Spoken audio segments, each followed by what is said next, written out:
All right, and we're live. So I hope this goes okay. It's a little bit of a impromptu setup, and I don't have my levels anywhere near my field of view. All right, but yeah. So as you can see, a solo cast, and that's kind of a tip off. If you see the rainy train at the beginning of the live stream, that's the footage I have set up at home. So, oh, and here's another tip off for why I'm doing this alone. If I can actually find it. There we go. All right. So it's just me this week. Chris has a situation with a daycare, and I've got the same situation with my daughter's school. So we decided just to play it safe and not risk contaminating each other, not spreading anything. I'm not going to mention what that might be, but it's rolling around behind me. But this is a just to be safe. We've got a huge spike right now in Japan, so it's probably better safe than sorry, especially with people with younger kids. But yeah, hey Matt, hey Hypno, how's it going? So this is, yeah, if this gets too annoying, I can switch back to the still shot. But I just wanted to let you guys know what was going on. And I was having like crazy light blasting in behind me, sunlight that was screwing up my green screen. So I hope that's under control. I think I just had to wait out the sun had to get a little bit higher in the sky. This is probably earliest I've streamed from home. All right. But yeah, hopefully as soon as possible, we will be back together in the studio. But there's no telling how long things are going to go. There's what they call quasi emergencies, quasi states of emergency. I guess it's just a bad translation. But several prefectures here already have that, and where we are is requesting that as well. So quasi meaning, I don't know, maybe give us quasi dollars, quasi yen to stay closed. So we'll see how this progresses, and I hope that it's not an extended thing. And I'll work on maybe figuring out a way to just get Chris to pop in for a little bit when we have to do this solo. Just because always when I'm putting the list of news topics and everything together, I've got Chris in mind, and then when it's just a solo. It's stuff that I can't completely discuss. It's going to be very one-sided if I'm just covering everything. But Chris's opinion will be missed on this live stream. But hope everyone is doing well. And yeah, we will get started for this week. And I've got a couple of things to talk about at the end, only for live stream viewers and Patreon supporters. So thank you everyone that's listening to this audio on the Patreon RSS. And also, if you'd like to support the channel, that join button right below this video on YouTube will make you a member, and that'll give you access to everything that we've got going on for members only. And that may start expanding rapidly soon. So I'll let you know, and we'll talk about details after the main podcast. So let's get started for this week, if I can actually manage these windows here. All right. So let's do this. So wow, episode 123. They just keep on coming. Yeah, sorry, Matt. Yeah, I'm triggering Matt. This is not a great choice. Let me, oh yeah, I'll switch back when, there we go.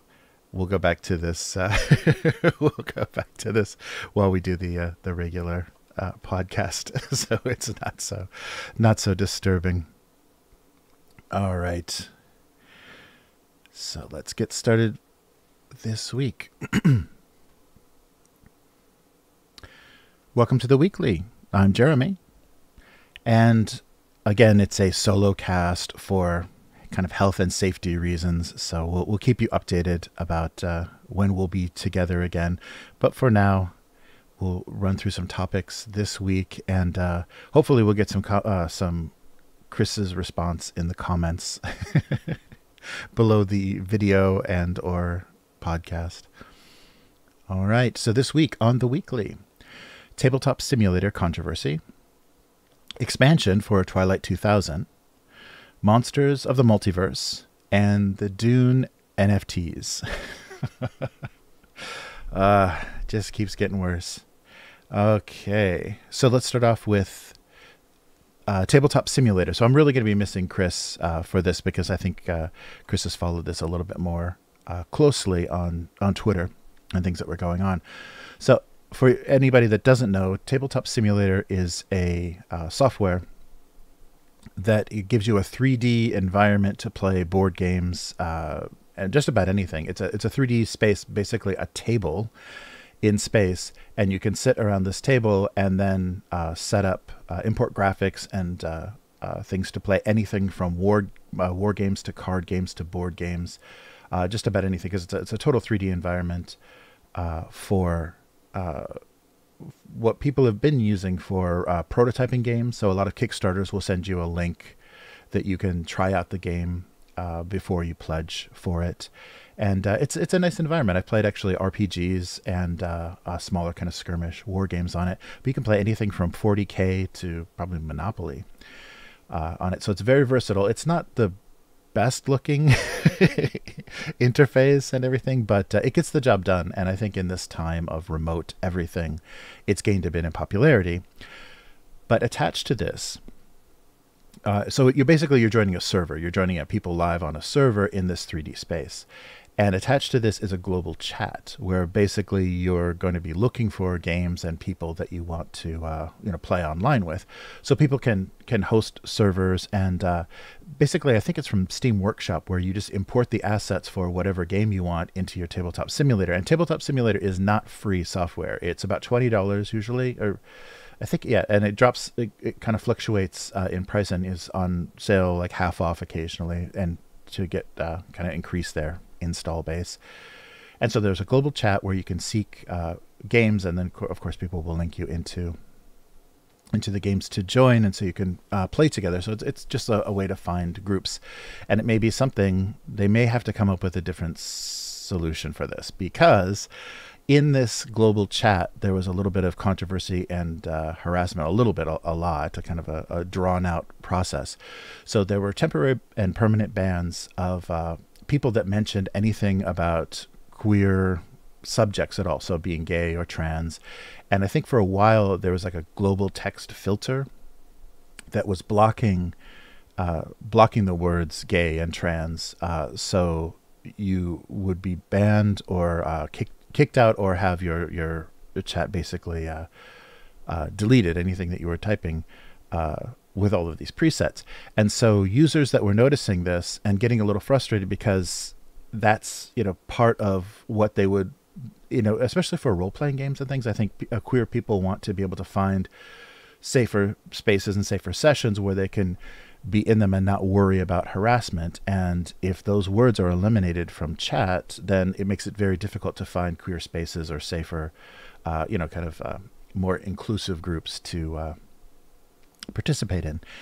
So there was a user that was experiencing this, and then directly asked the moderators what was going on, and they actually they did screenshots of all of the responses and created a Google document of everything that kind of transpired between the moderators and themselves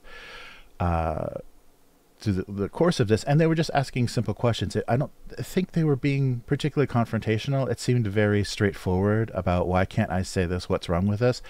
And the responses that they were getting were, there's a quote.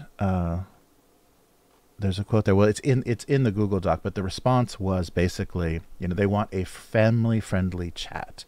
So they don't want to include politics, sexuality, and fetishes. And so that was an odd thing to include. So there was like this list of things to keep it family-friendly. And that included, talking about sexuality and talking about sexual orientation is not really talking about sexuality, but I think, from the old, kind of Christian right tradition of that is just implied. So it's a very difficult thing.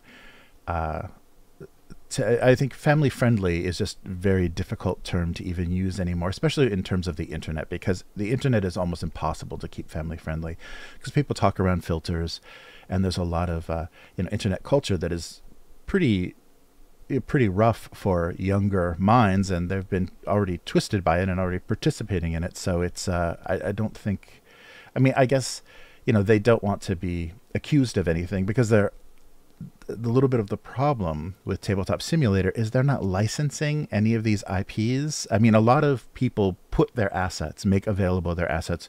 The companies developing these games and producing these games provide assets, but you can import your own. And people are creating a lot of assets for the Steam Workshop that allow you to import, every army in 40K, every army in, any war game, so many,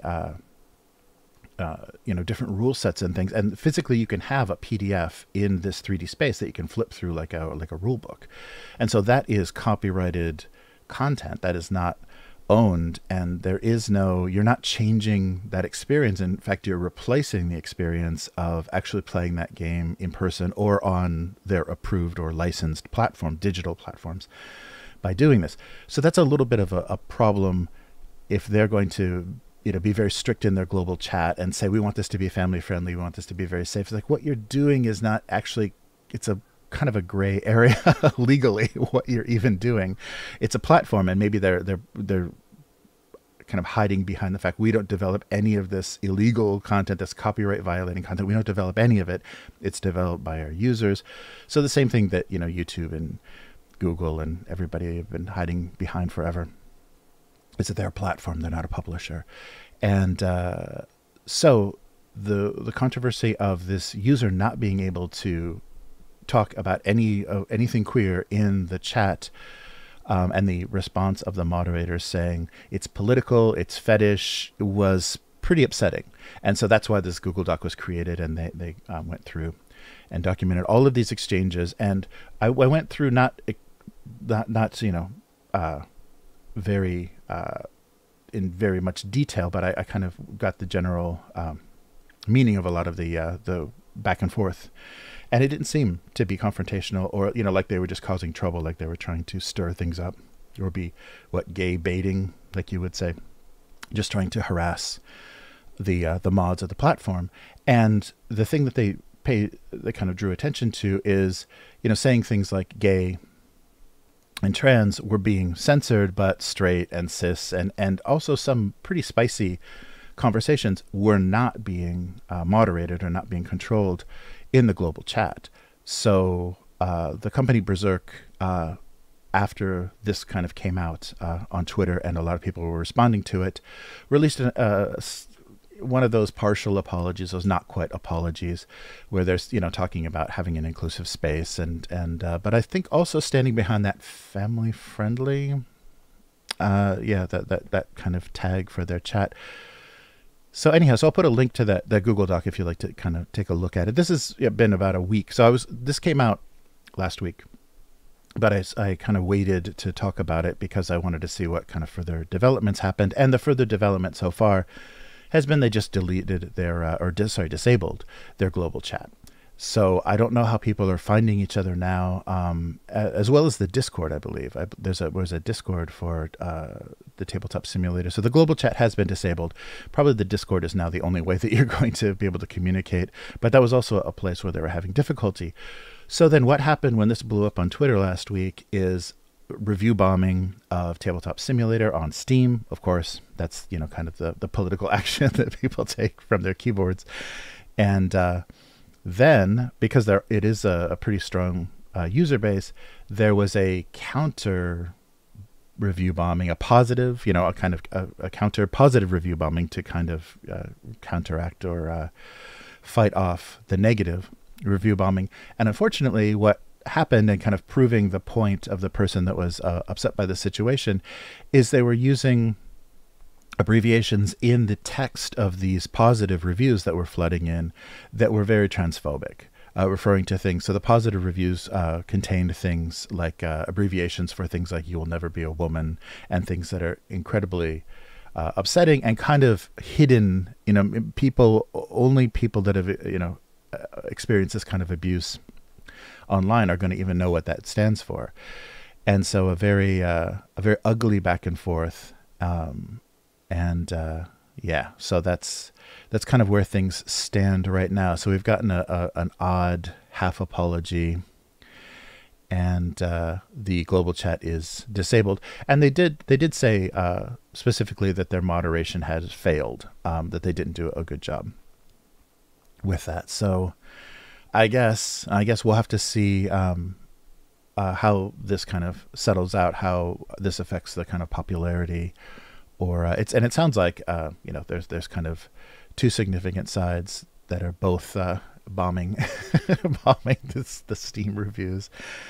So yeah, Berserk Games. I mean, it's very funny that they've got this kind of this platform that already has a lot of copyright abuse going on it, and I mean I think it's wonderful that exists, but at the same time, if a studio or a company is releasing their game on an official digital platform, this does directly compete with that, and there is no, as far as I know, there's no money, no licensing or anything that's going to the companies if this is user-made content. And like I said, companies with Kickstarters have used this for prototyping and for beta testing and letting people try the game.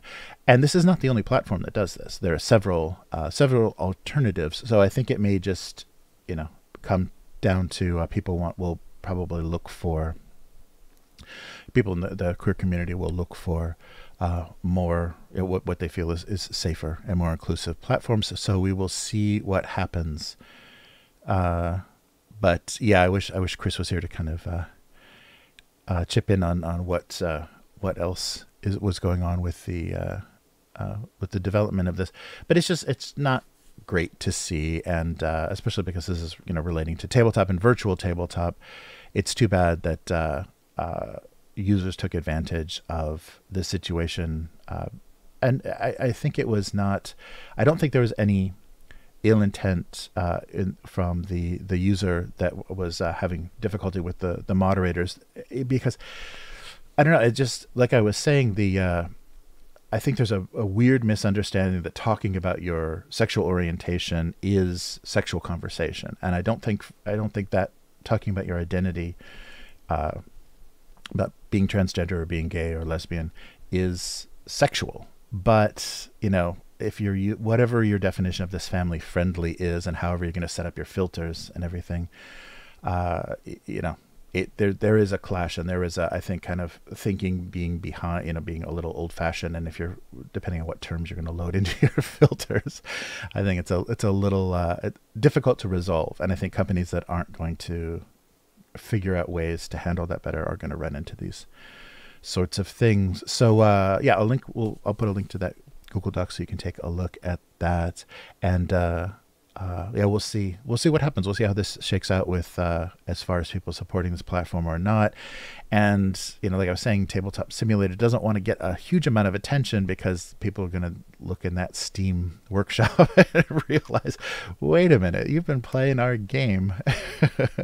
And the interesting thing is you can for war games, for user content, war games. So the models that you bought, paid for, assembled and painted, you can actually do 360. I'm not sure exactly how it's done, but you can put 3D assets of them into the game itself. So you can play with your own models in that platform. And so that's pretty cool. That's a really cool idea. Nick, who's been on the weekly before, has imported some of the models that he's done for a few of the games that he plays regularly on his channel. So check out Zombie Sashimi on both, or no, I guess it's just YouTube now. So yeah, check out Zombie Sashimi on YouTube to see painting as well as amazing battle reports for Infinity, and I'm blanking on the hexagonal skirmishy game, Aristia, yeah, and yeah, so great stuff. But he actually imported his actual models, and I think just doing like like PNGs of a 360 into the game. So it's a great platform for doing stuff like that. It's just that, you know, there is a lot of stuff that you didn't buy and pay for in there, as well as the rule sets. I think that's the problem the most, is they're reproducing PDFs of rule sets in these 3D spaces. So you definitely didn't pay for those. All right. So so a little bit happier news. So Free League just announced that they are going to release their first expansion for the Twilight 2000 4th edition that they released. And this will be a box expansion set released in third quarter of this year. So Urban Operations. So to give you new rules and guidelines for playing their post-apocalyptic setting in cities. So urban warfare, urban operations, as they say. And this is inspired by the original Free City of Krakow module from the 1984 edition of the game. So they're giving you those same kind of rules because I think basically with the hex crawling of the core set, you don't have some of the rules that you would need for making, you know, fighting amongst ruins and kind of urban combat. So this will include, so it'll be a detailed exploration of Krakow or the Swedish city of Karlsborg. And it will include new factions, new scenario sites, and adventure hooks. So there'll be city maps, scenario site maps, modular battle maps featuring urban environments, new encounter cards tailored to city and city encounters. So right now there is no MSRP. We don't have a price on this, and it's a few months out. But keep a look out for that. And if you're playing 4th edition and are looking for some urban combat rules, you will have them soon. So that's great. I love to see them supporting this game so directly, because, you know, Kickstarters especially take a long time to fulfill and come out, and you wonder if the company just, you know, gets exhausted by that whole process and wishes they never, you know, developed that game. So it's good to see that come out. So the 4th edition of Twilight 2000 by Free League was kickstarted back, or fulfilled back in September of 2020. I'm sorry, kickstarted, yeah, in 2020, and then just recently fulfilled at the, I think I got mine at the end of last year. So it was a little bit of a delay, but a successful campaign. So looking forward to that. They do all of the materials, and the quality of their production is so nice. It'll be great to see another box set, and hopefully it'll fit in that my giant metal tin I have for the Kickstarter of Twilight 2000.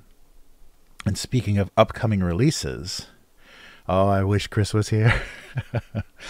Monsters of the Multiverse will compile 33 playable 5e species. Now they're officially switching to species into a single source book. So those turtles that you've been dying to play that have never been in print, now you can play a race of bipedal humanoid turtles. Hooray!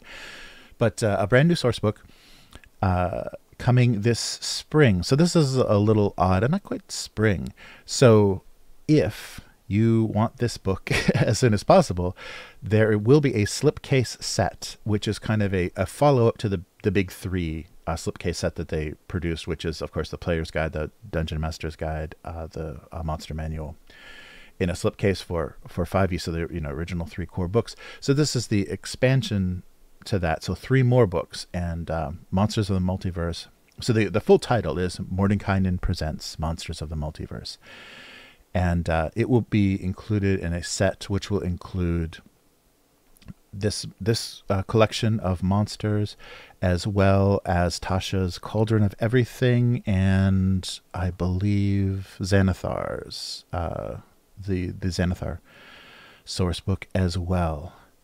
So if you already have either of those, then the set is a little redundant, and it's the only way. So the release of this is January 25th, so in just a couple of days, for the box set. It's going to be a much more pricier option. If you just want this book by itself, May 17th, to get the Monsters of the Multiverse by themselves. Yeah, Xanathar's Guide to Everything and Tasha's Cauldron of Everything will be the other 2 books included. So what is this thing? So it's going to be a book of 250 different monsters, kind of collected from everything that's been published for 5e. So there are no new no entirely new playable species, playable monsters in this. So those 33 we've all seen before, but there are original monsters in that whole 250, including the non-playable, and these are pulling from sources like Volo's Guide to Monsters, Mordenkainen's Tome of Foes, and Eberron Rising from the Last War. So a quote from Jeremy Crawford about this collection. They wanted to rebalance some of these monsters and make them feel more powerful.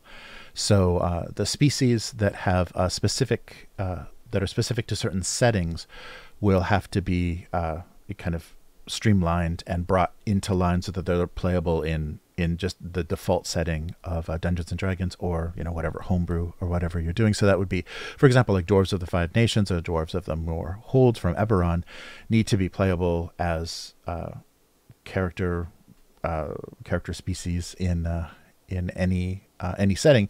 So specifically, they did that. So this will not include. So kind of lining up with what Tasha's Cauldron has already done. These playable species will not include any specific ability scores, so bonuses or penalties, but you can assign score increases to whichever trait you want. So for me, that feels a little odd. I don't know why. So they're pulling all of these playable new races together in one book, but they're also dealing with the criticism of race, the racial bonuses and penalties of, just the criticism of race. So they're not using race anymore. Of course, now they're using species. And if there isn't, any description or anything that makes these unique, then it's just the look. Oh, I'm playing a turtle. Oh, I'm playing a cat. Oh, I'm playing a bunny.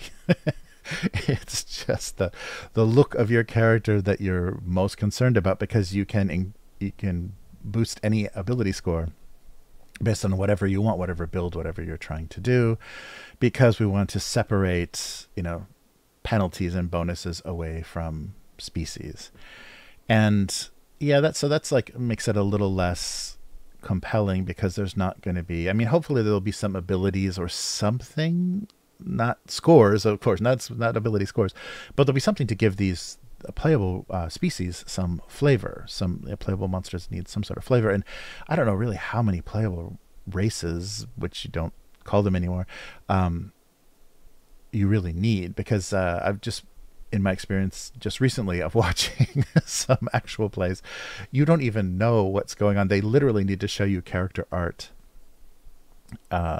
for during actual play, so you even know what you're dealing with, like what this person would possibly be looking like.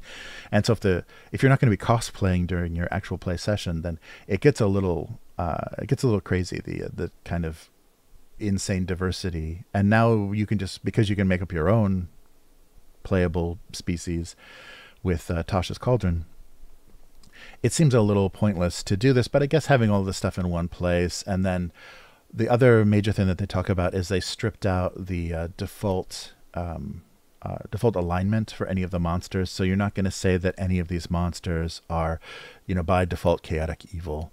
There's no more evil by default. There are always good, murderous hobgoblins. I don't know.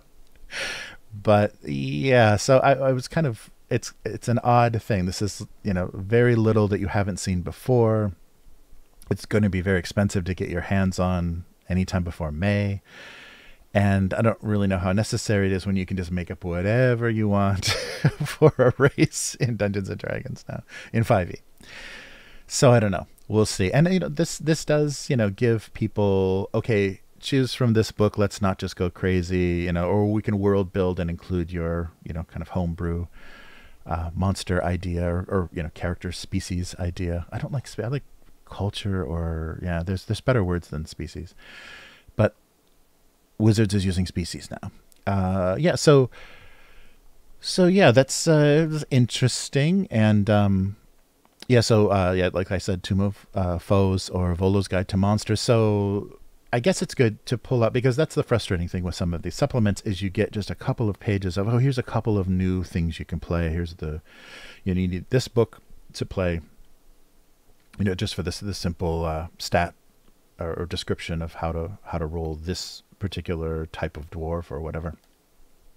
I was pulling those things out of the setting and letting people choose and having a more, diverse and kind of colorful selection of players is okay, but it's getting crazy. And now that you can just, make up whatever you want, it's I don't know how necessary it is.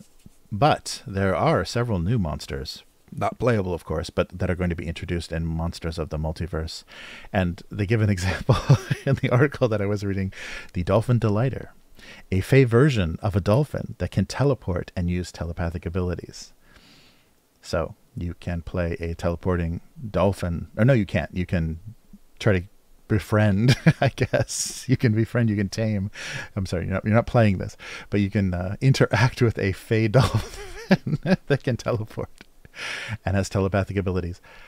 Okay, well, we needed that, so that's good. Yeah, there's a lot of the fey world. What is the one that was delayed, I think, most recently? Oh, the Wild Beyond the Witchlight campaign book. So that's a fey realm based setting. Feywild dimension is specifically what it is. So that we're going to have a lot of fairy monsters, I think, included now from that setting. So enjoy that. And I don't know, I'm getting pretty tired of multiverses and metaverses, and it's just an excuse to like bash all of your IPs together. So it didn't make me happy. I mean, I guess there's always been, it's been planes, it's been the different planes of the universe. But now that we're talking multiverse, very similar to Disney's Marvel, we're going to be able to smash everything that Hasbro owns. So we'll be able to play in the Monopoly multiverse as the shoe and the race car. Yeah, so I don't know. I don't like this. I don't like when you can feel them trying to pick your pocket with buy some books you already have with a slipcase, in a slipcase set to get this new one, a considerable number, 4 months before, anybody else has it. So yeah, but the parent company is Hasbro, so we shan't be surprised. So I wish Chris was here to make some faces. I should just flash up a reaction a reaction shot of Chris every time I talk about 5e. Oh boy. And finally, so this is kind of following up, kind of following up on something that we talked about before. The Jodorowsky, one of the pre-production, kind of what they did to develop as a fundraising tool. They did a giant bound book of the Mobius storyboards and all the character art and everything they had designed so far for Jodorowsky's Dune in the 70s. So this was a tool, and there were only, I think, 50 of these ever published. So they are literally a saddle stitched, like bound book, a very large, maybe like A3 almost size, horizontal bound book of all the pre-production that went into Dune to use as a fundraiser and to, get high and show Mick Jagger and whatever. So these things have kind of been in private collections and been disappearing, and they think there's only about 10 in existence now. But we did discuss Christie's auction house sold a copy that was marked number 5, a copy of it for almost $3 million, $2.9 million last year, end of last year, I think November, at auction. And at that time, everyone was amazed because I think the estimate was 40,000 they were expecting, because, auction houses, they give an estimate, they give you kind of what they're expecting something to go for, how much interest there is, and how much actual value it is. And so this thing went for a crazy amount, and we didn't really know why. I mean, Dune has kind of, because of the Denis Villeneuve movie and, the RPG, and there's comics now and things, and re-releases of the board game, so they've been promoting Dune pretty heavily. So maybe, right? Maybe that marketing all worked amazingly. But now we found out who who bought this. And this is going to take some explanation and some things that go beyond my expertise. But this book was bought by a collective of Dune enthusiasts, I guess, who had formed a DAO. And a DAO, I'm trying to say this correctly, a DAO is the abbreviation. A DAO is what's our definition here? A decentralized autonomous organization. So I've heard people call this like a fan base with a bank account, or, it's a group of nerds basically in love with something, or, gathered around a certain interest. And these DAOs are set up and they generate, so to participate in it, they generate tokens, and tokens are basically like a cryptocurrency that you buy, and then you can participate in the voting mechanisms and the kind of fundraising and support mechanisms of this DAO. So you belong to this group. And I think it's Ethereum based, or maybe this one specifically, or a lot of them are based on the cryptocurrency Ethereum. And so that is what bought this the Dune book. So the reason that it went for such an insane amount is just because they had, limitless fundraising. So basically within this DAO, they did kind of a GoFundMe to support, trying to win. So they may have been competing with, a genuine collector or some pretty wealthy people, and won it for 2.6 million euros. And they posted on Twitter. The Spice DAO posted on Twitter. Now our mission is, and this was back in November, so this has been bouncing around for a while. And maybe this tweet is a little more recent because it's caused a lot of people to comment on this and talking about this, and that's why we're talking about it, kind of following up on our Dune news. But they posted, now our mission is to, number 1, make the book public to the extent permitted by law, whatever that means. 2, produce an original animated limited series inspired by the book and sell it to a streaming service. And 3, support derivative projects from the community. All right. So once they posted this, people were reacting pretty strongly to this and asking, okay, so do you guys think you have a copyright now to this adaptation of Dune? And why you're going to produce an animated series based on Dune, or is it going to be similar to Jodorowsky's In-Cow? So he produced, so after the wonderful working relationship with Mobius, Jodorowsky took the ideas and a lot of the imagery that they had developed together for working on this version of Dune when it failed to actually get funding and be produced, to produce the In-Cow, INCAL, which was a graphic novel, a series of graphic novels that told the type of story that he wanted to tell. So he took some of the ideas, the kind of metaphysical and kind of ideas that he used to extend kind of the Dune universe and that idea into a graphic story that Mobius drew, and it's amazing. It's really, really interesting. And so if that's what they're thinking, if they're just going to take these designs, which they don't own the designs either, they just own a physical representation of those designs. But if they're going to use that for inspiration, maybe like Jodorowsky used for the In-Cow, then okay. But there is already, I think, in production, an animated series by Taika Waititi. I'm not sure if I'm saying his name right. The director of Jojo Rabbit and a lot of the New Zealand director. I'm not sure if I'm saying his name correctly, but there is already pre-production going on with an In-Cal animated series, so that's kind of covered. So I don't know what animated series they're actually going to produce, but if they're just going to use it to be inspired by, because it is very interesting and inspiring work, but you can't call it Dune, and you can't say this is Paul and this is the Duke, and it's like it's going to be difficult to get around the fact that they don't own any of this stuff.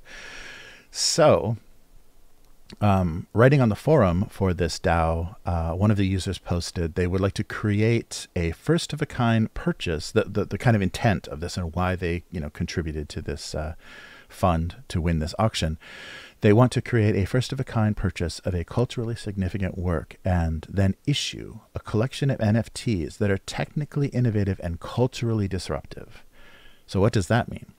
So basically, that means buy the book, digitally scan it, turn it into JPEGs, then make those JPEGs NFTs, and then burn the book. Burn the physical copy of the book, and all that will remain is the JPEGs, the NFTs made from the JPEGs, and also make an NFT of the film or the video, and the video of burning this book.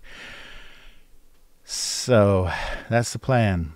And they quoted as one of them saying it'll be an incredible marketing stunt. And I from spending some time in Southern California, I think there's a poison that's happening in the tech savvy nerd culture of Southern California that is only thinking about marketing stunts and how to mess with people, because that's exactly what they're doing. So they say, we are in the development stage of our original animated limited series. So original meaning maybe not Dune, maybe just, things that look like these drawings, at a time when the streaming wars are seeing media groups compete to spend $100+ billion on new content. So they want a sweet, sweet piece of that Netflix or Amazon money to produce a series with no expertise, no name, just based on, from the guys that won the overpriced auction at Christie's of the Dune pre-production Bible. Like, okay, cool, awesome. So like I said, this was the number 5 of this series, and I believe they said originally 50 were produced. And they interviewed, I think it was BuzzFeed interviewed the kind of the head of all of this, and his name, I'm not going to pronounce it very well, but Soban Sakib was a 25-year-old cryptocurrency nerd from Woodland, California. I called it. And basically saying he took all of his liquid net worth and fronted $3 million for this auction, knowing that the community had his back, woke up in the morning and there was $3 million raised from Ethereum in the DAO for him to spend on this auction. Yeah, so the next day, donations from thousands of friends and well-wishers and perfect strangers totaled $12 million.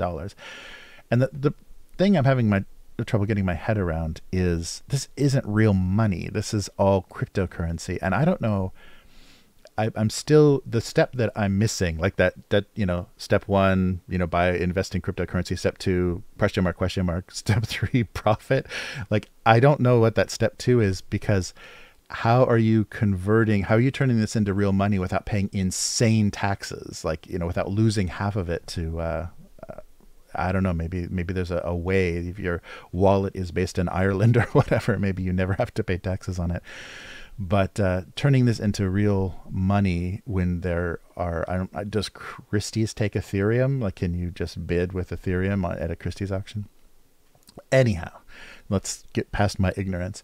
And so he was very happy that made this possible, and this was a dream come true for these folks, because after seeing, the big inspiration was, seeing this documentary was made, and they talked to everybody that was involved with the kind of pre-production of Jodorowsky's kind of failed attempt to make Dune in the 70s.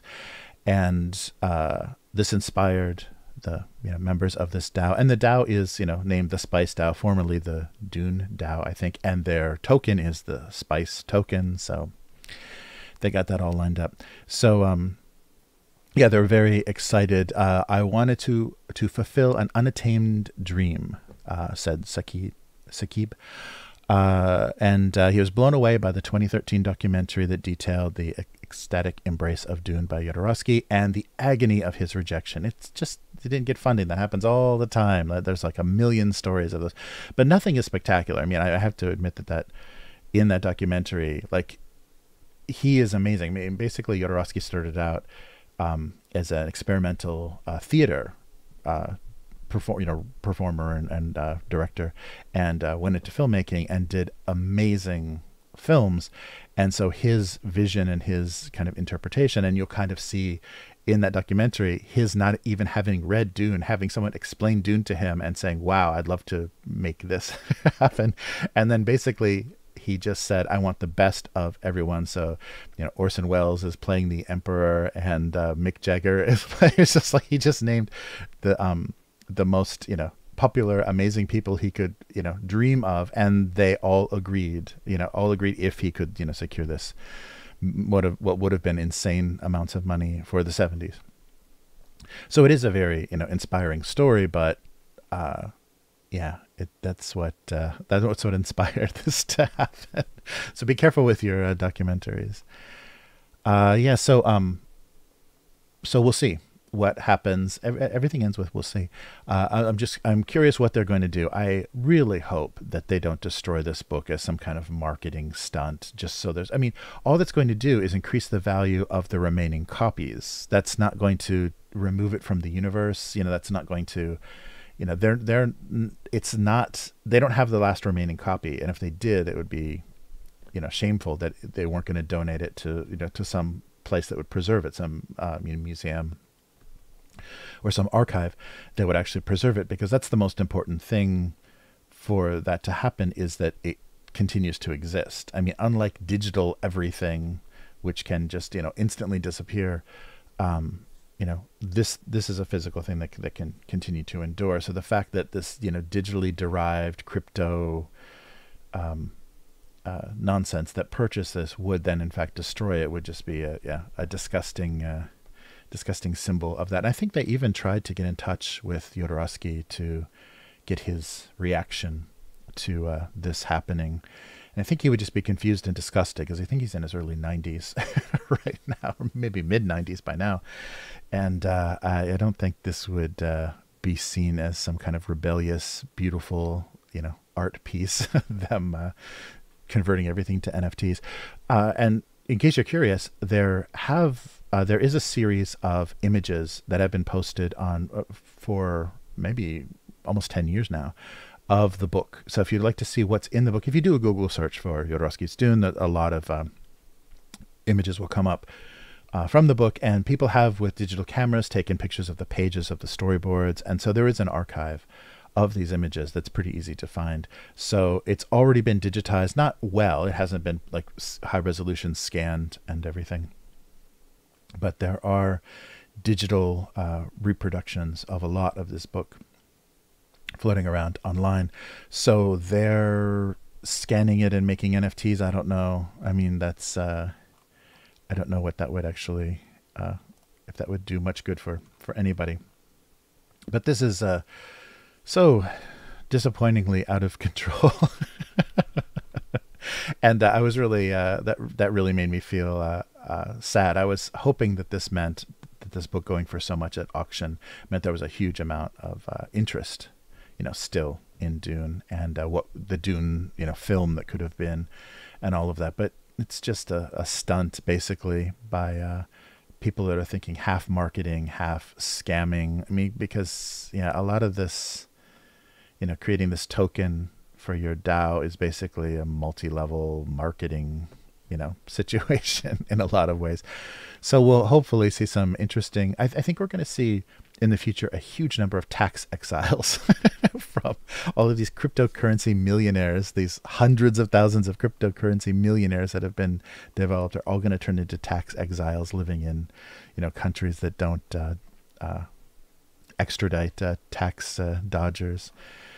Who knows? But yeah, that was a disappointing end to that story, and a disappointing end to the year of Dune that's now extended to 2 years. But that will do it for this week. A whole bunch of mediocre news. I guess I was most happy to see the expansion for Twilight 2000. That has me very happy, because they did a really good job with that game.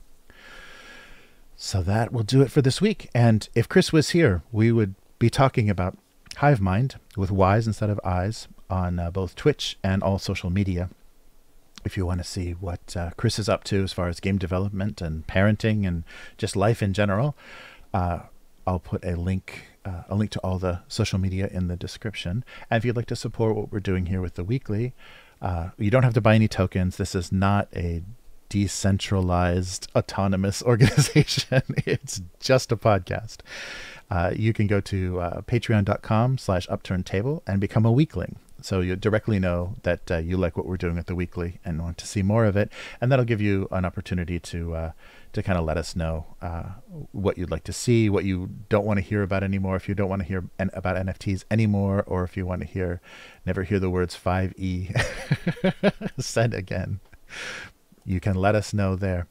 And upturnedtable.com is the website where you can kind of find everything, all our links to everything, all the content we've produced, downloads, and good things like that. And if you support us on Patreon, the audio for this entire live stream will be sweetened up, and we'll put that on the RSS feed for the Patreon, so it's kind of an easier way to just get that automatically on your phone. If you just listen to this and don't watch my shoddy green screen work anyhow, then that'll work out okay. And if you want to get more of me, which I don't know why that would be the case, Abuse Cartoons. AbuseCartoons.com is a weekly single-panel gag cartoon that I produce. And I do that every week and live stream the drawing process of it, kind of drawing and creation process of it. Abuse Cartoons on both YouTube and Twitch. And you can you can kind of support what I'm doing on patreon.com/abusecartoons for that cartoon. And the archive, if you just want to read the cartoon and find out if it's even funny, is gocomics.com/domestic abuse. So that will do it for this week, and more weekly live from Upturned Table coming up. And hopefully, I can't say for sure, we might find some sort of virtual way to kind of have some kind of conversation and be together during Chris's lunch, but I'm not sure, and I'm not sure how long this is going to go on. So we will see. I'm holding my breath until next week. So I'll be blue until then. And we hope to see everybody then. And until then, stay safe and take care. Goodbye. All right.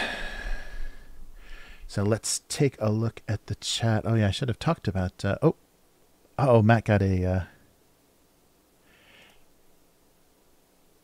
Matt got a post grabbed. Nice. Oh, come on. This chat is not working well. There we go. All right. Well, thanks everyone for listening, and yeah, good to see everyone. And sorry, Matt, about the triggering background. Hey, K5, how's it going? Good to see you. Hey, Miguel, what's going on? Oh, cool. Yeah, so Miguel asked he'd like to read what was said. So I'll put a link. I think there may already be a link in the text below the YouTube video, the back and forth. So they did screen caps, and then they transcribed the conversation.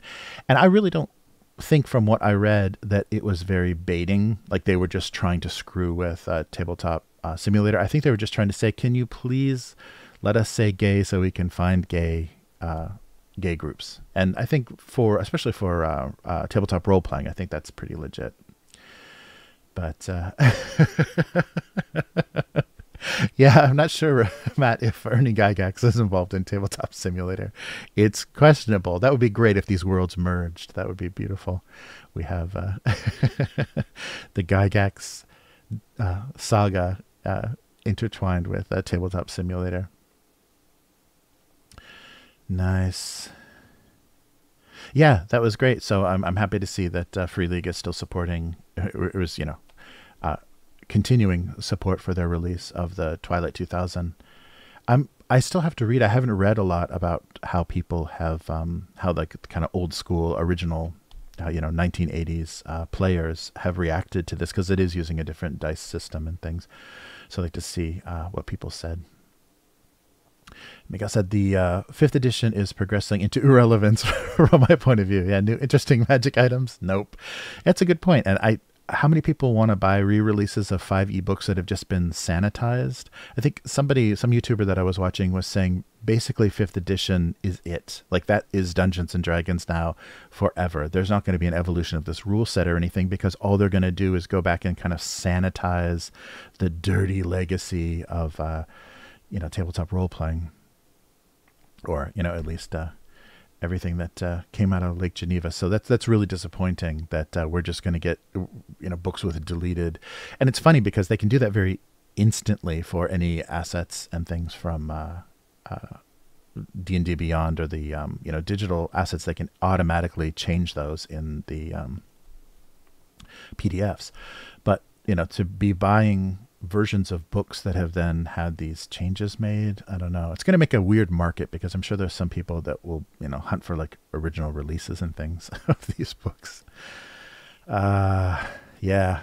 Oh yeah, and Matt said so call them kin, species, whatever, but it's all the same. So what's the point? Yeah, it's a very fussy thing because we did before when we were still at our Red Hands, there was we did a discussion about that.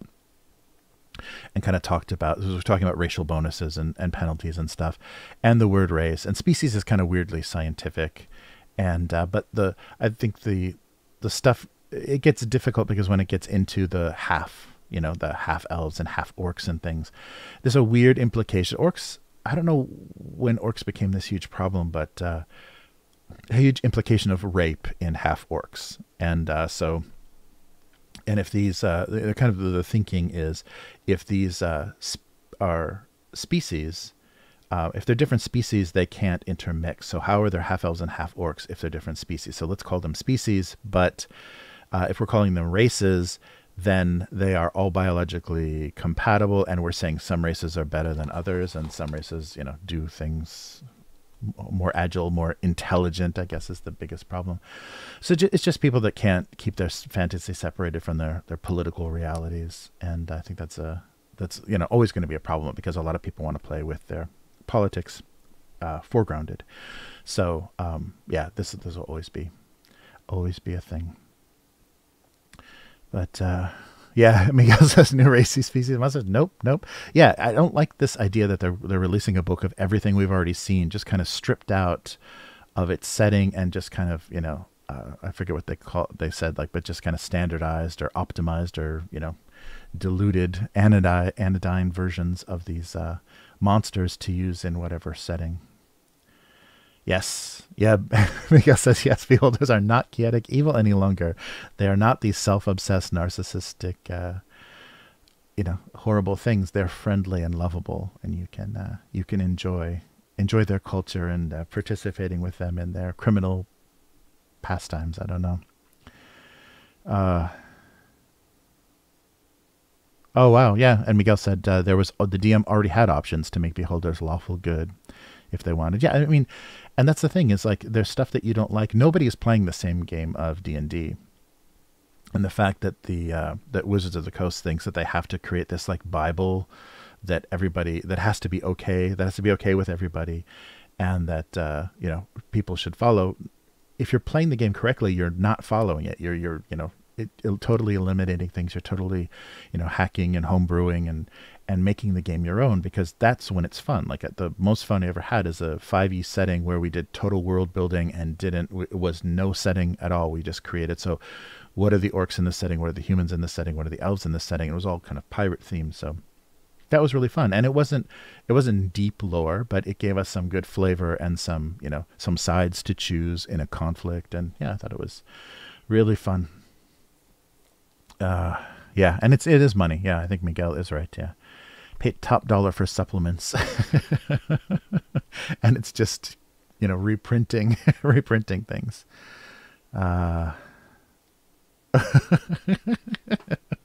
Spelljammer had giant hamsters, Miguel said. I don't see why they didn't have telepathic dolphins. It is pretty necessary. I feel much better about the world now that telepathic dolphins that teleport and telepathic dolphins are in there. The Fey realm has brought us amazing things. Oh, that's cool. Yeah, and yeah, I think too. Yeah, with it's hard to get kind of an established group of gamers that have ways that they want to play 5e. But I have kind of an announcement. So one of the things I wanted to mention in this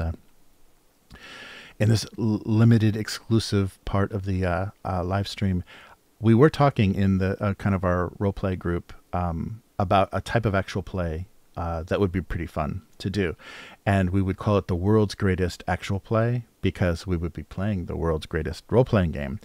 And basically, nobody in our group is a huge fan of 5e. And I think Chris has never actually committed to playing it, but may commit to this actual play, because what we want to do is very methodically go through, character creation and playing an adventure, and basically just, pause and interfere and discuss at every single point, what we're not able to do, what's not good about this. And so each session we'll try to, contain the sessions. And as things come up, like if we do a session 0 with character creation, as things come up, talk about why this doesn't work, what we would prefer to see, and what systems, why we would choose other systems. And I thought it would just be interesting, because there are so many people out there that tabletop role playing is 5e because they came to it from, being a critter from Critical Role or whatever, and maybe haven't even ever played. And showing the why people would choose not to do this, or the variety of approaches that are out there, because each one of the people in our group really like different systems, a diverse amount of different systems for different reasons. And so I think it would be very fun to talk about, old school versus what 5e is doing, and a lot of the rules light, OSR, and a lot of the new, more narrative-based storytelling games powered by the Apocalypse, or the narrative dice system, the Genesis system. So we've got people that have big interest in all those different sorts of things. So a discussion of that and us trying to get through sessions of 5e might be really fun. It might be a fun discussion. It's not going to be very entertaining. I don't think we're going to tell much of a story, but I think it would be fun to just express frustration and kind of go through, really, bang our heads against the wall and show the kind of limitations of what we want to do in this game and what it's not able to do, and like what happens during combat and all that good stuff. So we'll see. See if we can, once we can physically get together, if we can make that happen. Let me jump back on the comments here. Yeah, Miguel was saying, really miss the feeling of getting together at a table and rolling some dice. Playing online it's definitely not the same. It's really frustrating with audio, like everybody having a different audio level and quality of their microphones. Some people are just using their iPhone, headphones, and some people are using a speaker or a microphone on a laptop and things. So you get this huge variety of audio types, so it's hard to listen to. And when people talk over each other, how the streaming handles that audio, like people get knocked out and you don't even hear things. So we have a lot of people in the group that I play with. We run into things where, I didn't hear you say that. And especially if you don't hear the DM say something, that becomes really frustrating, because you don't have all the information and you're like making choices for your character's actions or whatever, and you didn't quite hear what was going on. So it's very frustrating, because it eliminates the kind of banter and just kind of fucking around, because you're blocking each other out. If you talk over each other, nobody can hear anything.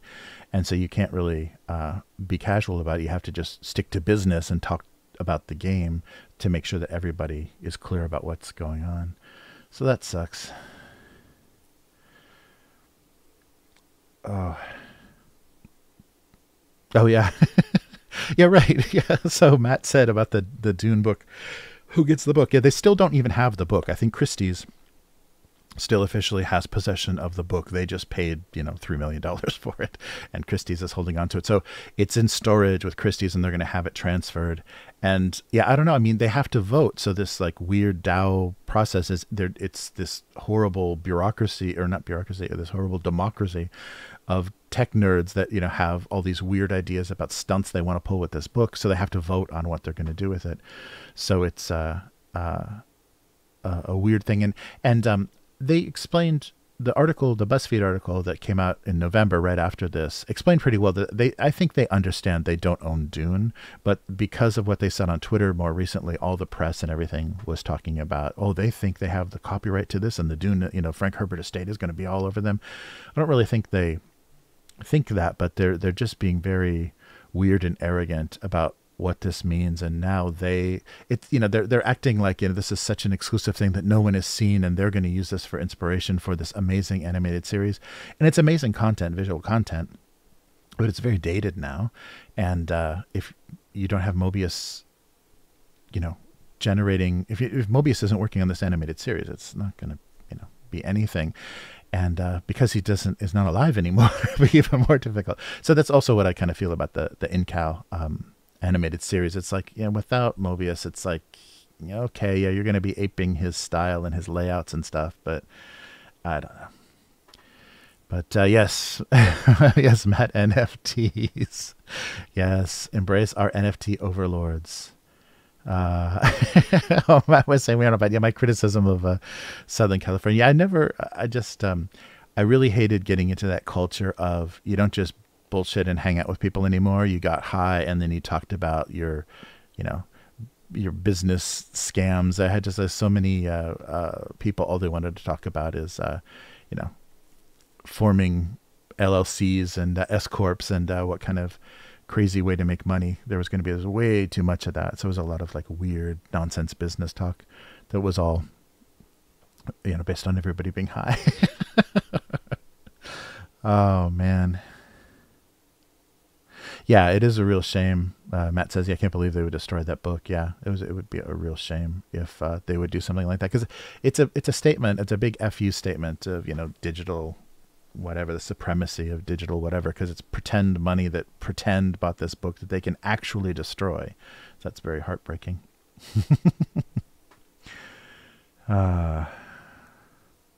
Yeah, well, that's true. I think the newer generation of players. So Matt said a lot of D&D players seem to be very by the book.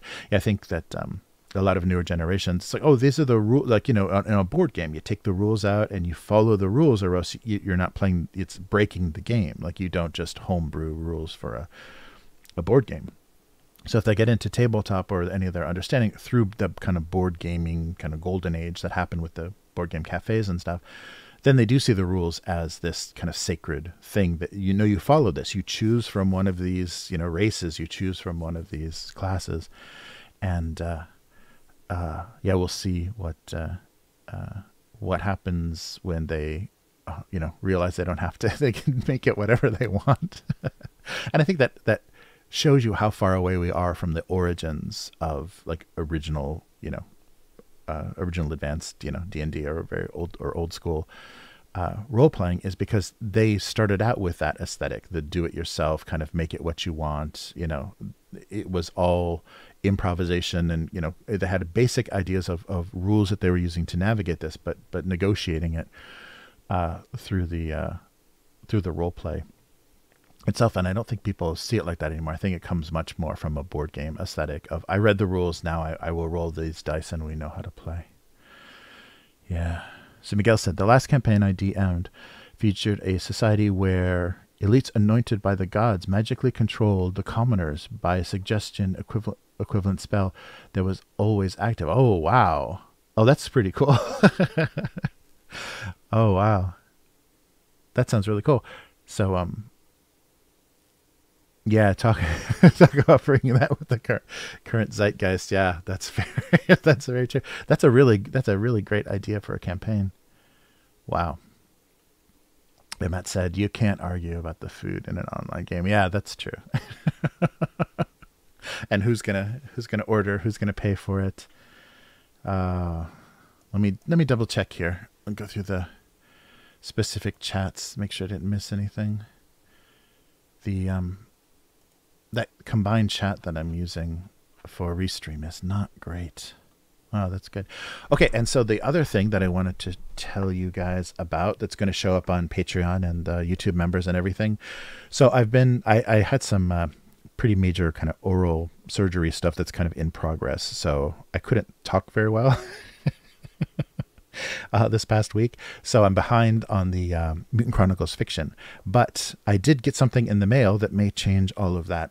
So there was a comment that talked about, there's 3 novels that were produced, kind of a trilogy of novels that were produced for Mutant Chronicles, and they were just released as the mass market paperbacks, and I've gotten a hold of the first 2. This is the second one. The first one is on its way, and I've been reluctant to start because I don't think starting with number 2 might be that great. I don't know the plot, so I don't want to screw anything up and kind of spoil the situation. But what I'd like to do is convert these into audiobooks, and so read read the chapters of these books. It was a thing that came up in the comments for the Mutant Chronicles fiction. So I said, get a hold of the novels. I'd like to read those, and these aren't, or like to listen to them. And these aren't easy to get a hold of. So the idea is, instead of producing the very small Mutant Chronicles fictions regularly, so I'll just do a live stream weekly of as much as I can get read. I'm not sure if I can read a chapter per live stream, but as much as I can get read of the novels, and I'll be recording it locally, so I'll have a high quality version of it. But also during the live stream, hopefully, I mean, I'm not sure if the lag or the delay is going to make this work particularly well, but some criticism or some read that again or say that differently, I wouldn't mind some direction while I'm doing this. There's going to be a lot of terrible voices that I'm going to have to do. And if you notice, accents aren't my specialty on the Mutant Chronicles fiction, but I'd like to read through these books because their audiobooks don't exist. These are really hard to get a hold of. The third one might be really tricky for me to get a hold of. I've only seen a few copies of it around, and they're pretty expensive. But we'll give it a shot with the first two, and if it goes well, then hopefully we can raise some funds to get a hold of the third one. So do a live stream of the reading. So kind of the recording session of reading this. So some of the lines will be repeated a few times. There'll be a lot of voice clearing and, coffee drinking and stuff. But, and then I'll take that audio and clean that up and do the music and sound effects and, kind of voice pitch shifting and stuff to separate the characters' voices. So do that for all three of these if we can, because that would be a great kind of project to have that exist online. So I think a fun way to do the recording session would be doing it as a live stream, and then I'll do the production of the audio itself. Each chapter is not insanely long, but I do think, I'm not sure. We'll have to see, like, once we read through things, how long it takes. So I might have to break it up, the audio files themselves, break it up into separate, because the production might be considerable. But this will be Miguel said, dying to hear my never right voice. Yeah, that is definitely going to have to take some digital audio conversions. Nice. Yeah, so this will be very fun. So as soon as the first one arrives, it's supposed to arrive this month. Should be here any day. We can get started on this, and that will replace, for a little while, it will replace the Mutant Chronicles fiction shorts. There's still a couple dozen of those to do from the books themselves. There's still a lot of those to scavenge, but I think it would help while I'm doing the production of that is to have people say, that's not that's not great, because that's the one thing when I'm doing the production by myself is it would be great to have someone hearing that as it's going out. So I'll record it locally and then live stream while I'm doing it, which may be incredibly embarrassing. So the live streams may be only live, and then they maybe go into the members area after that, because I'm not sure I want to leave that public. Nice. But oh, nice. Yeah, very cool. Very cool.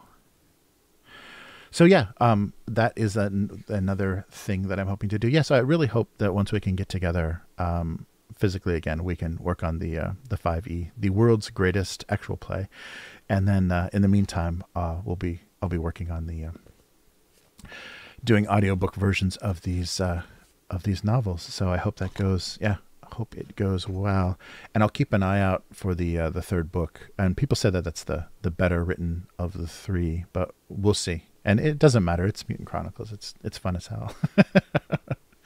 But yeah, it would be very fun to do. And yeah, a Mutant Chronicles campaign would definitely be good. Oh, that's right. And Mr. Mean, I have to hit up Mr. Mean on Discord, and because he did mention in comments that he's running putting together an online campaign of Mutant Chronicles. That would be great. And I wanted to hear his stories about the early days of going to Gen Con and things representing Heartbreaker and promoting Warzone and Mutant Chronicles with Heartbreaker.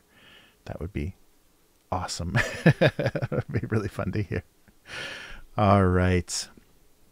So that will wrap it up for, this for a solo cast. I sure did go on and on, didn't I? All right. That will do it for this week. And make sure I have the window I need to open up. And yeah, thanks so much for being here. And sorry that it was only me. I think the discussion would have been a lot more interesting if Chris were here. But hopefully, Chris, if you're listening, let me know in the comments anything that you have heard about any of the things we had talked about, especially the Tabletop Simulator drama. And links to all that stuff that I mentioned is in the description for the video and the stream. And I will be back. I will definitely be back, and hopefully we will be back next week. We'll have to see how it goes, how everyone's tests are coming in. Oh yeah, I can roll this again now. So sorry, Matt, hold on. Oh, okay. So we'll wrap up. We'll wrap up with a little more crazy graphics, but so hopefully the condition that Japan is currently in will get under control. I think these things tend to go down as fast as they go up, so hopefully that'll be okay. So thanks everyone for joining me, and it was good to see everyone in chat. So take care. Oh no. Matt's had a very difficult live stream. Oh man. Yeah, I hope I just hope this doesn't get any worse on this side. Yeah, because things move really slow here. That's the frustrating part about dealing with all this bad weather and mysterious infection and quasi-emergency states of emergency. Quasi. Yeah, it is Biohazard. We are playing Biohazard. We just haven't become zombies yet, that I know of. Yeah. All right. So everyone, take care. And the audio for this. Oh, actually, let me do a quick. Let me get the sweet the sweet silence, because I've got my air on. So let me get 20 seconds of just silence so I can pull this out with room tone.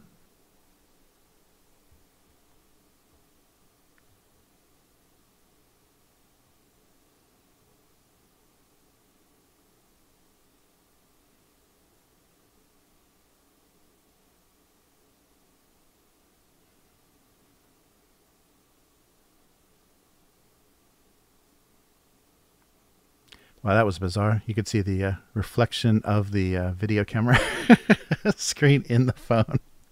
All right, so I'll make this sound much nicer now on the RSS feed. So yeah, so jump on that RSS and add that to your podcast app if you want to hear everything that's going up there. All right, see everybody next week. So take care, and we'll do this again soon. Goodbye.